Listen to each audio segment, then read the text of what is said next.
এসব কে করলো শুনি? জানি না স্যার, কিন্তু আমাদের সাবমেরিনটা একটু ক্ষতিগ্রস্ত হয়েছে।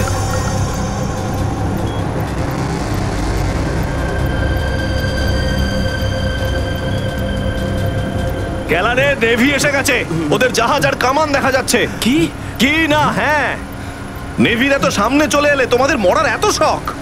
কিন্তু স্যার এখন কি করব? কি আর করবে, কেটে পড়ো এখান থেকে। আমাদের পুরো অপারেশন ভন্ডুল করার আগে আমাদের এখান থেকে চলে যেতে হবে। কিন্তু এত অল্প ক্রিউ মেম্বার নিয়ে সাবমেরিনকে কি করে শিফট করব, তাও এত অল্প সময়? সেসব আমি কিচ্ছু জানি না, কিছু করো আর এখান থেকে বেরো, যাও, জলদি করো, যাও। Okay sir.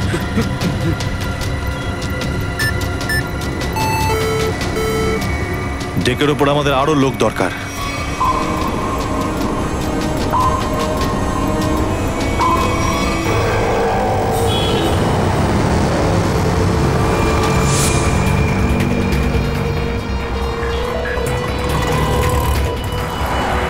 ভাই এই গলিতেই তো এসেছিল। গেল কোথায় ও? ফোন কর, তাড়াতাড়ি ফোন কর ওকে। হ্যাঁ,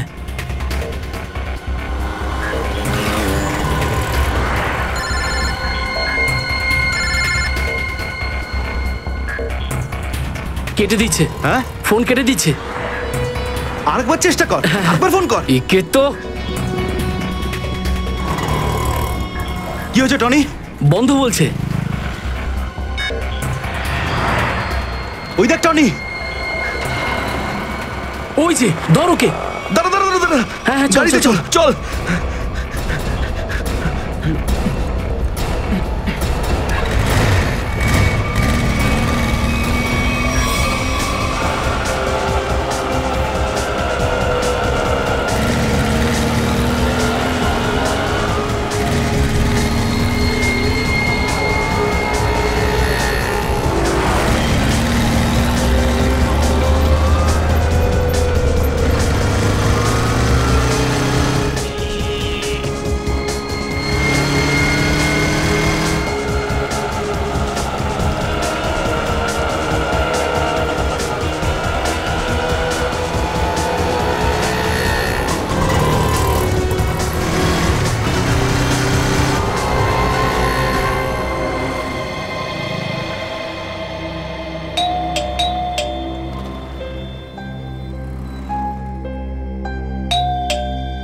অনন্যা, লাইট তো জ্বলছে, তার মানে অনন্যা বাড়িতেই রয়েছে, কিন্তু দরজাটা খুলছে না কেন? অনন্যা, অনন্যা, কোথায় গেছে এই মেয়েটা? অনন্যা,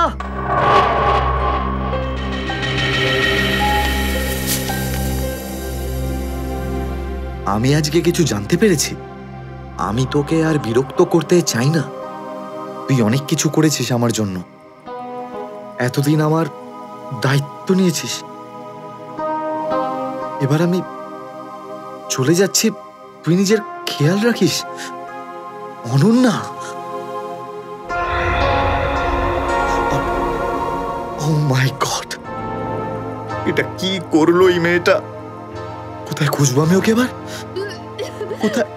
অনন্যা, অনন্যা, অনন্যা, আমার বোন অনন্যা। হ্যালো, আগে হ্যাঁ, আপনার 9টার সময় অ্যাপয়েন্টমেন্ট কনফার্ম আছে। আপনি প্লিজ পেশেন্টকে নিয়ে চলে আসুন। হ্যাঁ ম্যাডাম, ম্যাডাম, আমার বোনের অবস্থা খুব খারাপ, ওকে এক্ষুনি ডক্টর দেখাতে হবে। এই ফর্মটা ফিল আপ করুন। আমি ফিল আপ করছি ফর্ম, আপনি ওকে ভর্তি তো করুন আগে। স্যার, অ্যাডমিশনের জন্য ফর্ম ফিল আপ করাটা দরকার। আমি বলছি তো আমি ফিল আপ করে দেবো তোমার ফর্ম, আগে ডাক্তারকে তো দেখাই। স্যার, আপনি এইভাবে কথা বললেই ডক্টর এখানে এসে যাবেন না। আপনার আগেও অনেক পেশেন্টস রয়েছেন, তাদেরকে দেখা হবে, তারপর আপনার বোনকে দেখবেন। আরে কারোর জীবনের প্রশ্ন আর আপনি এখানে ফর্ম নিয়ে পড়ে আছেন। আই এম সরি স্যার, একজন মানুষের জন্য হসপিটালের রুলস পাল্টানো হবে না। আপনি যতক্ষণ ধরে কথা বলছেন ততক্ষণ তো ফর্ম ফিল আপ হয়েই যেত। ঠিক আছে, দিন দিন পেন। ফর্ম ফিল আপ করার পাশাপাশি 1 লাখ টাকা ক্যাশ কাউন্টারে জমা দিয়ে দিন। 1 লাখ? এত টাকা তো নেই আমার কাছে এখন। আজকাল তো শ্বাস নেওয়ার জন্য টাকার দরকার। যদি আপনি টাকা না জমা দেন তাহলে আপনার পেশেন্টকে অ্যাডমিট করা হবে না। ম্যাডাম, ও মরে যাবে, ওর তাড়াতাড়ি ট্রিটমেন্টের প্রয়োজন। আপনার মনে মায়া দয়া বলে কিচ্ছু নেই? আপনি ছাড়াও এখানে এত লোকজন আছেন, কার কার উপর দয়া করবো বলুন তো? সবার ওপর। যদি সবার উপর দয়া দেখাই না, তাহলে এখান থেকে আমার ছুটি হয়ে যাবে। তখন আমায় কে দয়া সেবা দেখাবে বলুন তো? কি হয়েছে? কি হয়েছে ম্যাডাম? স্যার, আমি কখন থেকে ওনাকে বোঝাচ্ছি যে ডিপোজিট মানি ছাড়া আমরা ওনার পেশেন্টকে অ্যাডমিট করতে পারবো না, কিন্তু উনি তো একই কথা বলে যাচ্ছেন, টাকা নেই আমার কাছে, টাকা কোথায় পাবো? কত টাকা দিতে হবে ম্যাডাম? 1 লাখ টাকা। এই নিন, আর যান তাড়াতাড়ি ওনার বোনকে অ্যাডমিট করুন। Go fast. স্যার, ফর্মটা ফিল আপ করুন। ম্যাডাম, আগে পেশেন্টকে অ্যাডমিট করুন, তারপরে ফর্ম ভরে নেবেন। Okay sir. Thank you sir. আপনারা কে আর আমার জন্য এত কেন করছেন? এত কিছু ভেবো না ভাই, আরে মানুষই তো মানুষকে সাহায্য করে, আর এইসব লেনদেন তো পরে দেখা যাবে। চিন্তা করার কোনো দরকার নেই, আমরা এই আশেপাশেই আছি। এই পেশেন্টকে নিয়ে যাবো? হ্যাঁ, তাড়াতাড়ি নিয়ে যাও।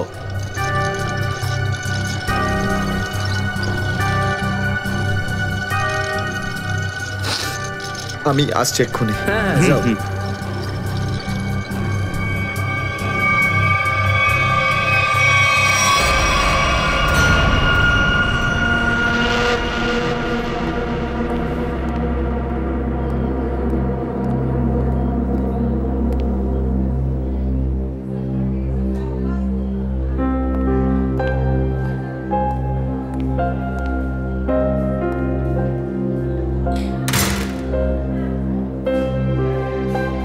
ডাক্তারবাবু, অনন্যা কেমন আছে?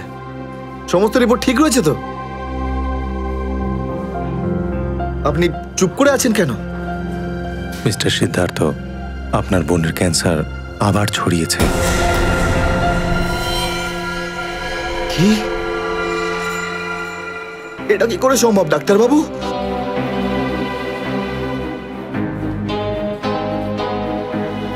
এটা কি করে হতে? সিদ্ধার্থ, এরকমটাই হয়েছে। কিন্তু অনন্যা তো ঠিকই ছিল, তাই না? ওর সমস্ত রিপোর্ট বলছিল যে ওর আর কোনো বিপদ নেই, আর আপনি বলছেন যে আবার? না ডাক্তারবাবু, এটা হতে পারে না। এমনটাই হয়েছে। গত 3 বছর ধরে ও বিপদমুক্ত ছিল, কিন্তু এইবার রোগ অনেক বেশি ছড়িয়েছে। খারাপ কিছু ঘটেও যেতে পারে। আপনি কি বলতে চাইছেন ডাক্তারবাবু? এটাই যে তোমার বোন অল্প কয়েকদিনই বাঁচবে। না ডাক্তারবাবু, এরকম বলবেন? ডাক্তারবাবু, ওর জন্য কিছু করুন না ডাক্তারবাবু, কিছু করুন আমার বোনের জন্য প্লিজ। এক্সপেরিমেন্টাল ট্রায়াল আছে, হয়তো এতে ওর প্রাণ বেঁচেও যেতে পারে। হ্যাঁ, তো করুন না এক্সপেরিমেন্ট, আমি কখন আটকালাম? প্লিজ করুন। কিন্তু এই ট্রিটমেন্টে অনেক খরচা হবে। কত? কম করে প্রায় 15 লাখ টাকা। 15 লাখ? অনন্যার জ্ঞান ফিরেছে, ও আপনাকে ভেতরে ডাকছে।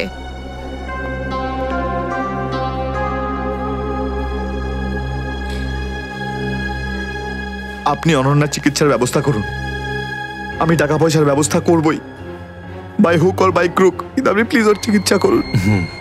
তাড়াতাড়ি করো, কারণ আমাদের হাতে সময় বেশি নেই। হ্যাঁ।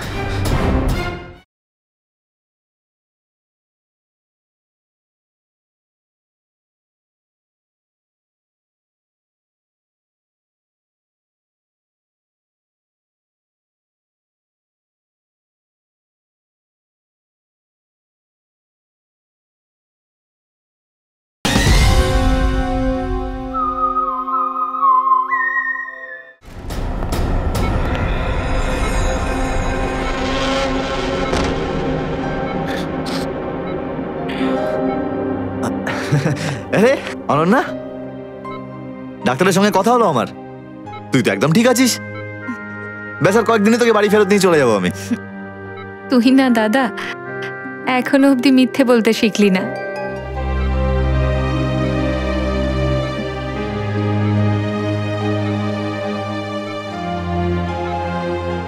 আমরা আগের বার ক্যান্সারকে হারিয়েছিলাম, আর এবারেও ক্যান্সার হারবে আমাদের থেকে। তুই তুই বাঁচবি অনন্যা। দাদা,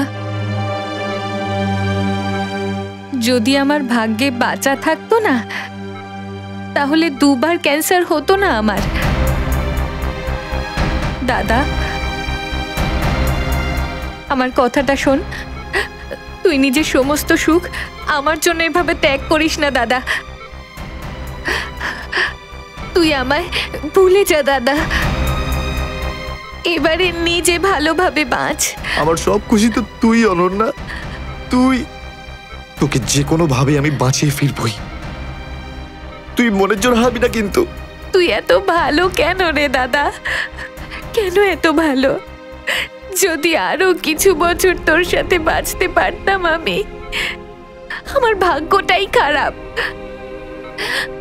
দাদা, তুই আমার জন্য কত কিছু করেছিস। সব সময় তুই আমার কথাই ভেবেছিস। তাই তো নিজের সব টাকা আমার উপর খরচা করে ফেলেছিস। নিজের চাকরিটার পর্যন্ত বেহাল অবস্থা করেছিস। এখন কি নিজের প্রাণ দিয়ে তুই আমায় বাঁচাবি?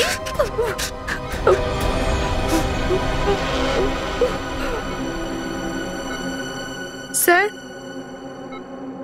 আপনি প্লিজ বাইরে যান, ওনাকে রেস্ট নিতে দিন। তুই যা দাদা।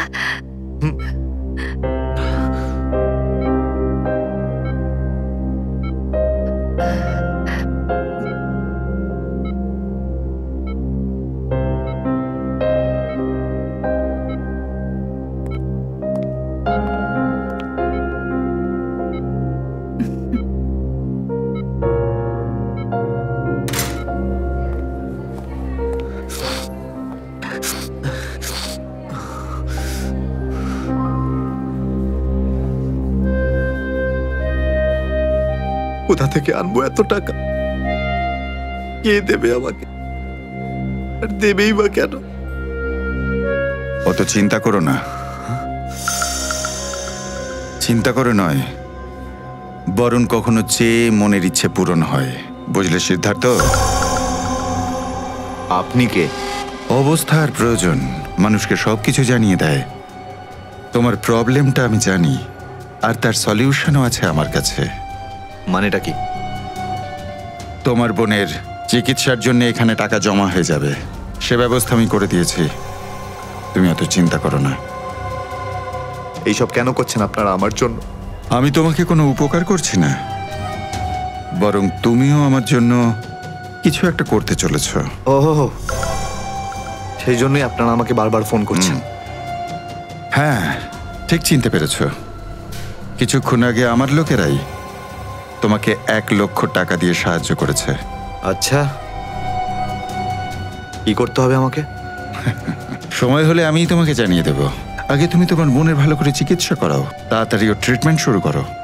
আর হ্যাঁ, তারপরে এই ঠিকানায় আমার সঙ্গে দেখা করো।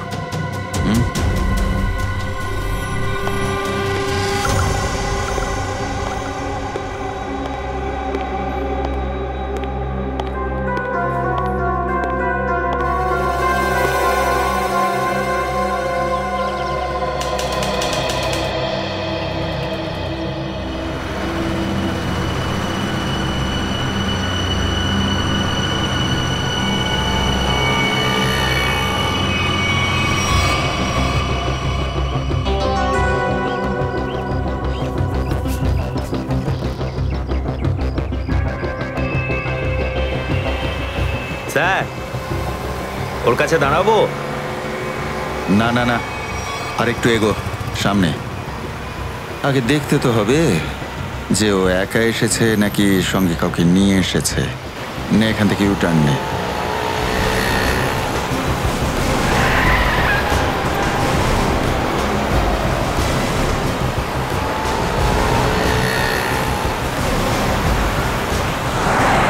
মনে হচ্ছে সঙ্গে আর কেউ নেই।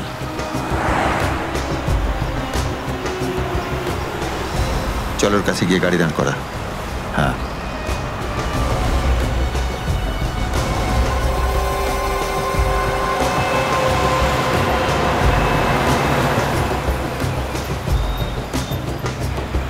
এসো, ভেতরে চলে এসো, তাড়াতাড়ি তাড়াতাড়ি।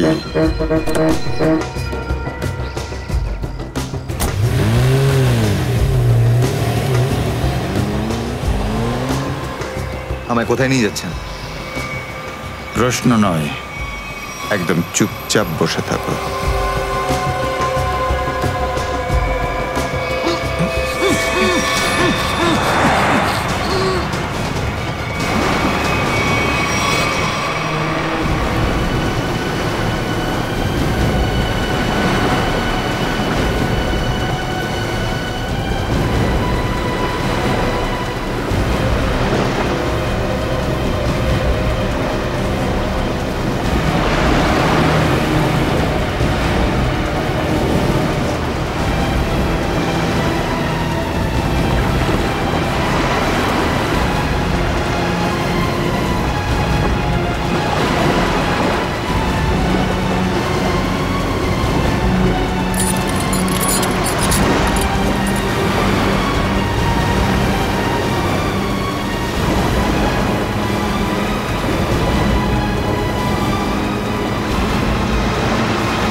চলো বরাবর, তাড়াতাড়ি চলো, হাত লাগাও, তাড়াতাড়ি কাজ করো।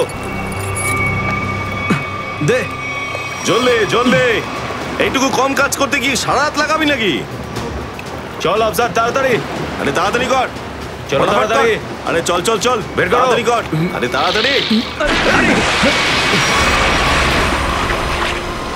আরে পাগল, কি করলি তুই? সরি স্যার, হাত থেকে ফসকে গেছে স্যার, ওই তাড়াতাড়ি করছিলাম তাই। তোর এই গাধামোর জন্য আমার কোটি টাকার মাল জলে চলে গেল। আরে এই কেলারে, স্যার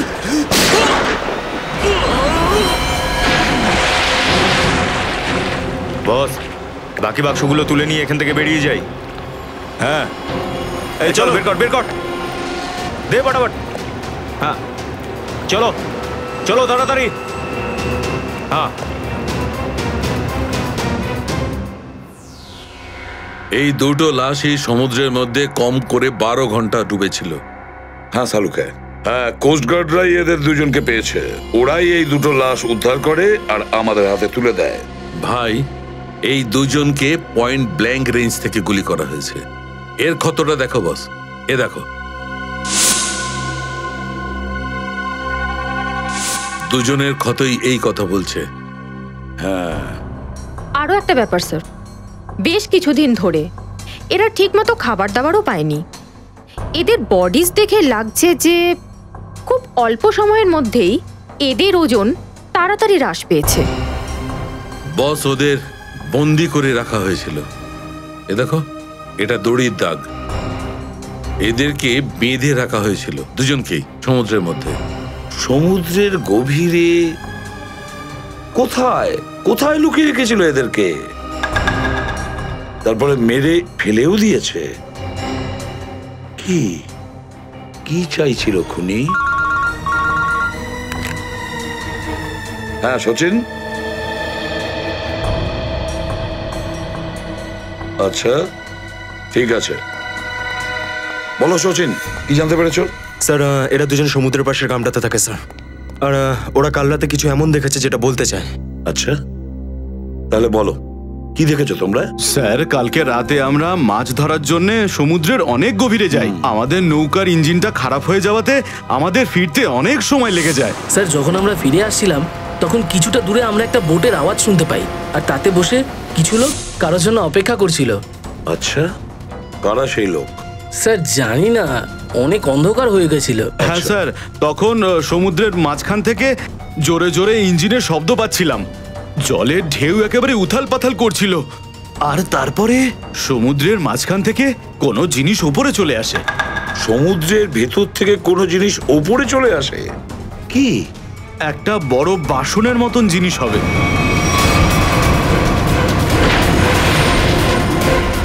সাবমেরিন, ডুবোজাহাজ? হ্যাঁ হ্যাঁ, ডুবোজাহাজ। আর ওই বোটটা যখন ডুবোজাহাজের পাশে যায়, আর তখন ওখানে কিছু লোক কাজ করছিল স্যার। কি কাজ করছিল? জানি না স্যার, অনেক রাত হয়ে গেছিল তো দেখতে পাইনি। তখনই আমরা গুলি চলার শব্দ শুনতে পাই। গুলি চালানোর শব্দ? কটা গুলি চলেছে? দুটো গুলি স্যার। ও, দুটো গুলি চলেছে। আর আমরা দুটো লাশও পেয়েছি। আর আমরা ওখান থেকে ভয় পেয়ে পালিয়ে যাই স্যার।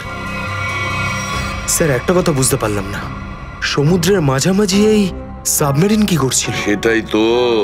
আর ওই বোটটায় তাহলে হচ্ছিল কি? স্যার।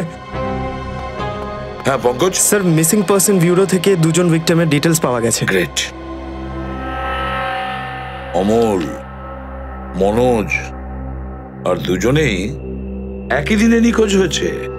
আর স্যার, দুজনেই মেরিন ইঞ্জিনিয়ার্স। হ্যাঁ সেটাই তো, মেরিন ইঞ্জিনিয়ার। সচিন, এটা কোনো কোইন্সিডেন্ট নয়, কোনো সংযোগ নয়, কারণ মেরিন ইঞ্জিনিয়ার্সরা অনেক কিছু কাজ করে সাবমেরিনে, ডুবোজাহাজে। এটা কোনো কাকতালীয় নয়। আর স্যার, ইন্ডিয়ান ওয়াটারে এই ডুবোজাহাজ আসলে কি করছিল? কিছু না কিছু গোলমাল তো আছে, খুব বড় রকমের গোলমাল আছে, খুব বড় রকমের গোলমাল। খোঁজ নিতে হবে ওই ডুবোজাহাজের ব্যাপারে। ইন্ডিয়ান নেভি, ভারতীয় নৌসেনা থেকে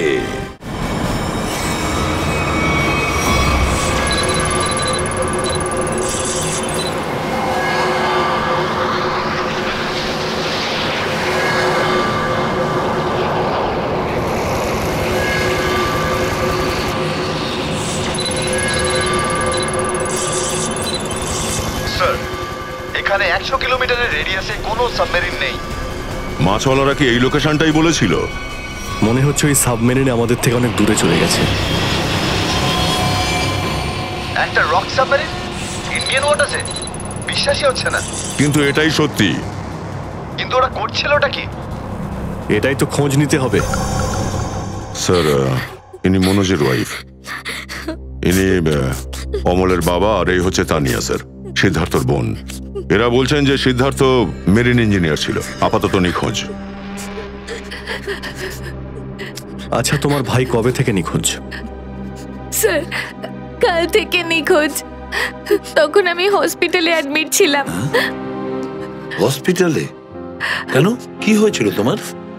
স্যার, অ্যাকচুয়ালি আমার আবার ক্যান্সার হয়ে গিয়েছিল। ছিল? ক্যান্সার হয়েছিল দ্বিতীয়বারে?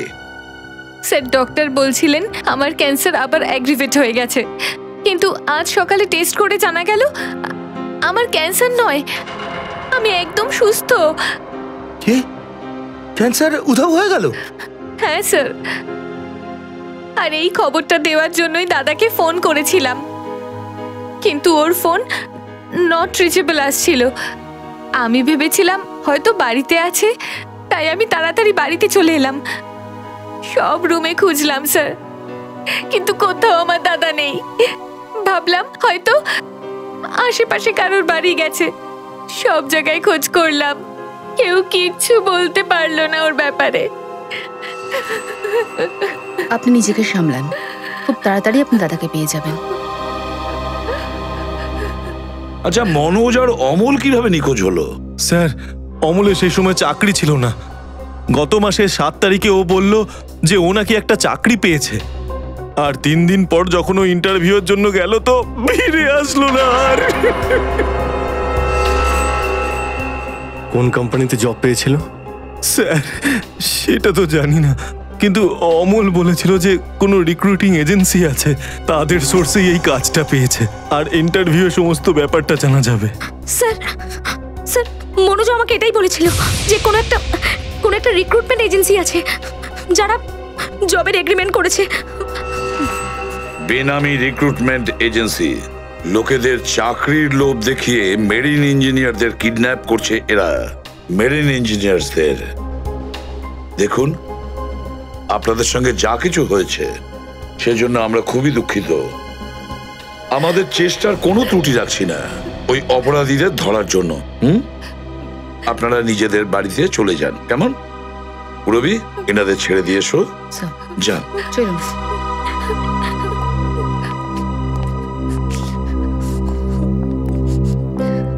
স্যার, হ্যাঁ স্যার প্লিজ স্যার, আমার দাদাকে খুঁজে দিন আপনারা। ও ছাড়া আমার আর কেউ নেই স্যার, আমার আর কেউ নেই। দেখো মা, চিন্তা করুন না, তোমার ভাইকে আমরা খুঁজে দেবো, আমরা কথা দিচ্ছি। যাও স্যার, পারবেন তো আপনারা? Thank you sir.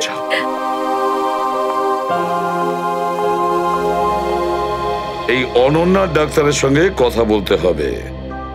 Sir, sir হতে পারে যে সাবমেরিনে প্রচুর টেকনিশিয়ানের প্রয়োজন ছিল, আর সেই জন্যই ওরা এই চাকরির জালটা পেতেছিল। স্যার, এই ডুবো জাহাজটা কোথায় আছে আমরা জানি না স্যার, তাহলে অপরাধীদের আমরা ধরবো কি করে? পঙ্কজ, আমাদের এমন কিছু করতে হবে যাতে অপরাধীরা আমাদের খোঁজে আর এই ডুবো জাহাজ অব্দি নিয়ে যায়। কিন্তু অপরাধীরা আমাদের খুঁজবে কেন? খুঁজবে কেন? খুঁজবে না? ওদের তো 2জন ইঞ্জিনিয়ার মারা গেছে, আর ওদেরকে রিপ্লেস করার জন্য এদের নতুন ইঞ্জিনিয়ার তো লাগবেই। আর এই জন্য আমরা অনেক ভেবে চিন্তে প্ল্যান তৈরি করব। ভেবে চিন্তে প্ল্যান তৈরি করব।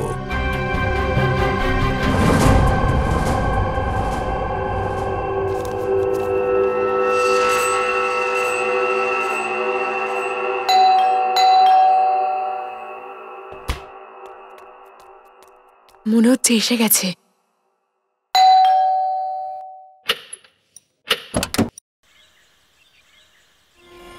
আসুন, আসুন, আপনার জন্যই অপেক্ষা করছিলাম, অনেকক্ষণ ধরে বসে আছেন।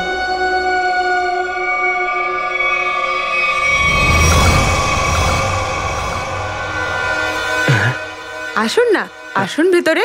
অশোক আপনার জন্যই ওয়েট করছিল। Good morning sir, good morning, welcome welcome. Please have a seat sir, বসুন বসুন। আমি আপনাদের জন্য চা নিয়ে আসছি। ঠিক আছে। নো থ্যাঙ্কস, আমি চা খাই না।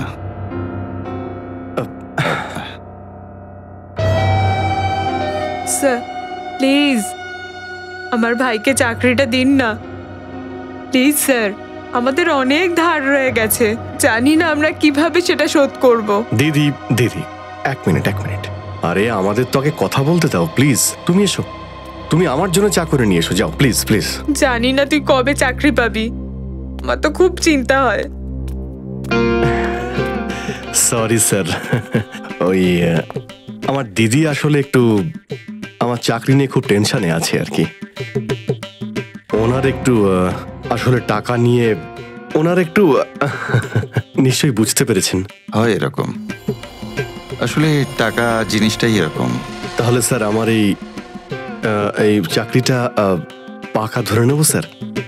দেখা যাক, তার আগে তোমাকে কিছু প্রশ্ন করতে চাই। যা জিজ্ঞেস করার জিজ্ঞেস করতে পারেন, আমি রেডি স্যার। কিন্তু স্যার স্যার প্লিজ স্যার, এই চাকরিটা আমাকে আপনি দিয়ে দিন প্লিজ স্যার।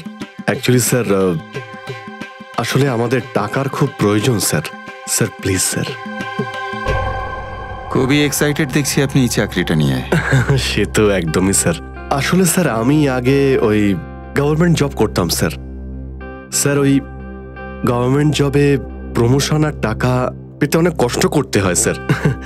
এই জন্য স্যার আমি রিজাইন করে দিয়েছি। আপনার পুরো নাম আর ডেট অফ বার্থ? আমার নাম Ashok Kumar, date of birth 10th April 1976। আর কোয়ালিফিকেশনস? মাস্টার করেছি sir, master in marine engineering from GID college.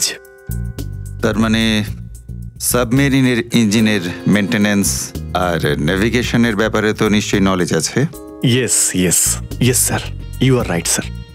তো মিস্টার অশোক, একটা কথা বলুন, আপনার এক্সপিরিয়েন্স অনুযায়ী একটা সাবমেরিনকে জলের নিচে কতটা গভীর অবধি নিয়ে যেতে পারেন? কত গভীর অবধি? স্যার সেটা তো ওটা স্যার ডিপেন্ড করে স্যার, মডেলের ওপর ডিপেন্ড করে স্যার। ওর ভিতরে গিয়ে আমি সাবমেরিন ঠিক করেছি স্যার। আর মেরিন তো অনেকটাই নিচে যায় স্যার, 400 অবধি যায় স্যার। ও হ্যাঁ, আমি আপনার স্কুলের প্রিন্সিপাল মিস্টার সুরেশের সঙ্গে কথা বলেছিলাম, আপনার খুব প্রশংসা করছিলেন। ওনার টাচে আছেন তো আপনি? প্রিন্সিপাল প্রিন্সিপাল স্যার খুব ভালো লোক স্যার। স্যার আমার প্রিন্সিপাল আমার মেন্টরও ছিল স্যার। ওনার নাম স্যার সুরেশ নয়, মহেশ ছিল স্যার। আর স্যার উনি তো 2012-এ রিটায়ার করে গেছেন। আর ওনার পরে হয়তো সুরেশবাবু এসেছেন প্রিন্সিপাল হয়ে, ওটা স্যার আমি ঠিক জানি না স্যার, সেটা আপনি নিশ্চয়ই জানবেন। ওকে মিস্টার অশোক,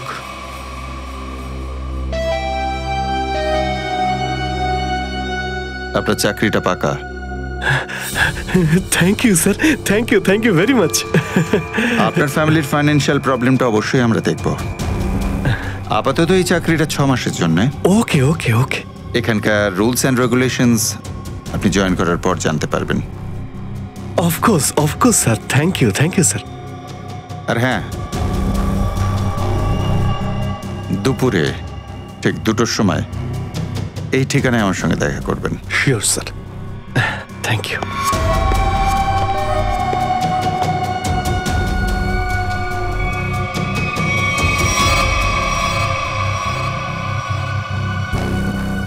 কাজ হয়ে গেছে, আরো একটা জব পাকা হয়ে গেছে আমার।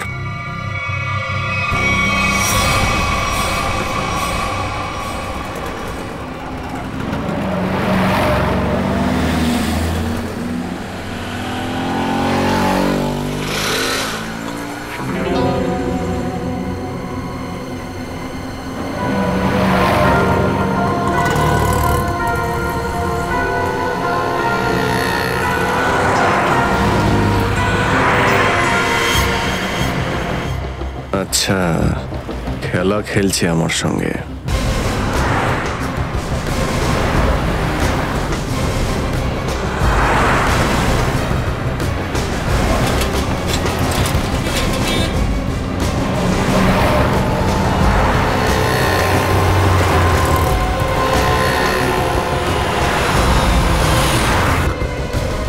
নমস্কার। হ্যাঁ ঠিক আছে, ভিতরে বস। সুচিন, চলো তাড়াতাড়ি, ভালো করো। নমস্কার।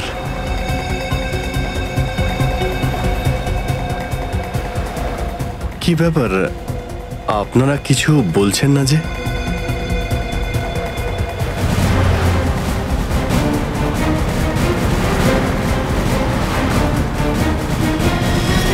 আচ্ছা, আপনারা কি এদের... এই চুপ চুপ চুপ।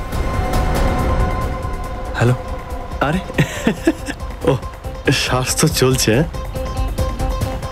হয়তো ঘুমোচ্ছে। সচিন তাড়াতাড়ি, ওরা যেন আমাদের নজরে এড়াতে না পারে।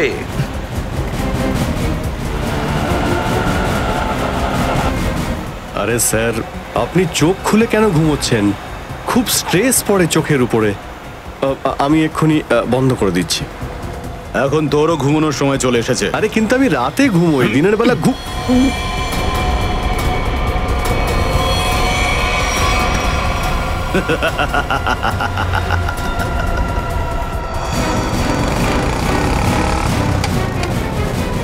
স্যার ওরা তো বেরিয়ে গেল। সচিন, কিছু একটা করো, ওই গাড়িটাকে আমাদের ফলো করতেই হবে।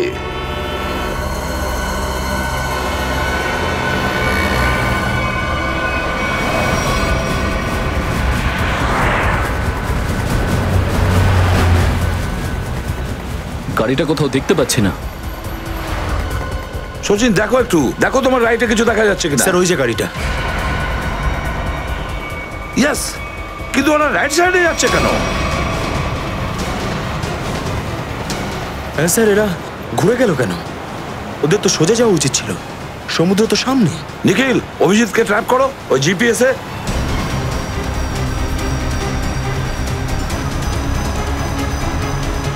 অভিজিৎ স্যারের জিপিএস ডিভাইস সিগন্যাল দিচ্ছে না, কাজই করছে না। ওভারটেক করো এই গাড়িটাকে, ওভারটেক করো। এই দাঁড়া দাঁড়া দাঁড়া দাঁড়া।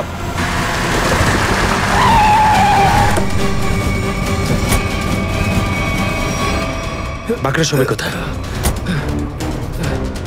কি হয়েছে? চুপ বল, গাড়ির ভেতরে যারা ছিল তারা কোথায়? স্যার এর মধ্যে কেউ ছিল না। কেউ ছিল না মানে? দেখ, সব সত্যি সত্যি বলে ফেল, নাহলে। সত্যি বলছি স্যার, আমাকে একটা লোক বললো যে সঙ্গমনগর চৌরাস্তার মোড়ে গাড়িটা দাঁড় করিয়ে চলে যেতে। আর কি বলেছে? আর তো কিছু বলেনি। এই কাজের জন্য আমাকে 5,000 টাকাও দিয়েছে। ওই মেরিন অব্দি পৌঁছানোর একটাই রাস্তা ছিল, আর সেটাও বন্ধ হয়ে গেল। নিখিল, সিআইডির কোনো রাস্তা বন্ধ করা যায় না। যদি একটা রাস্তা কেউ বন্ধ করে, অন্য রাস্তা আমরা তৈরি করি।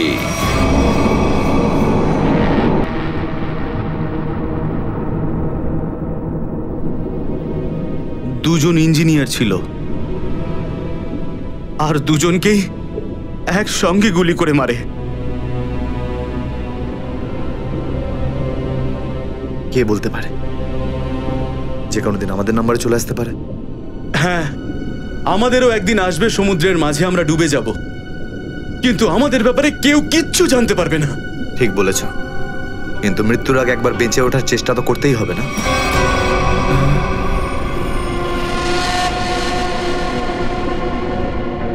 চারদিকে সমুদ্র, সিদ্ধার্থ, আমরা চাইলেও কিছু করতে পারবো না। কোথায় যাবে তুমি? কন্ট্রোল রুমের ভেতরে। কি? হ্যাঁ হ্যাঁ, আমার কাছে একটা প্ল্যান আছে।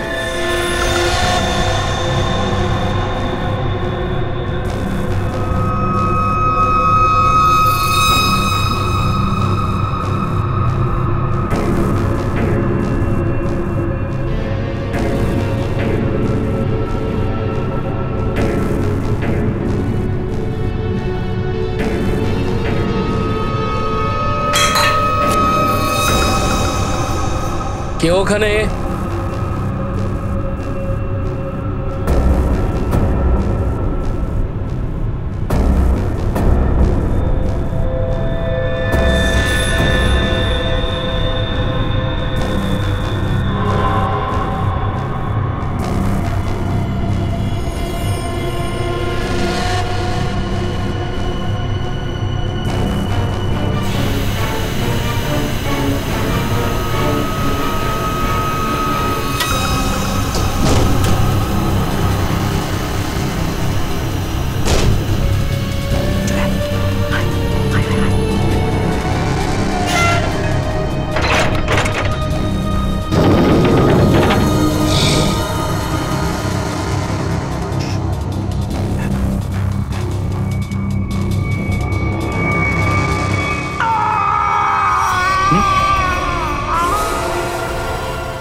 এখানে কি করছিস? আমার পেটের ভিতরে খুব জোরে ব্যথা করছে। পেটে ব্যথা না নাটক করছিস? সত্যি বলছি, আমার পেটের ভেতরে খুব জোরে ব্যথা করছে। কিছু একটা করো প্লিজ। এই আবার কোথায় গেল? চল ঠিক আছে চল চল এদিকে চল।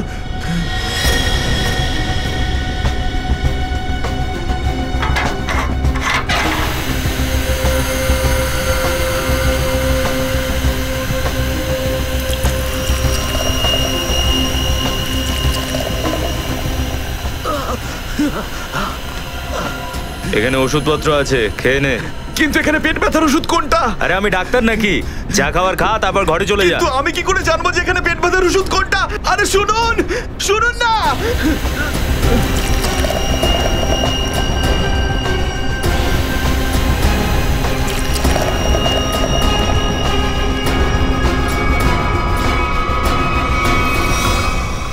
এই এখানে কি করছিস?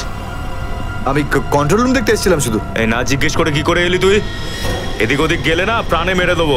চল বেরো এখান থেকে, বেরো চল।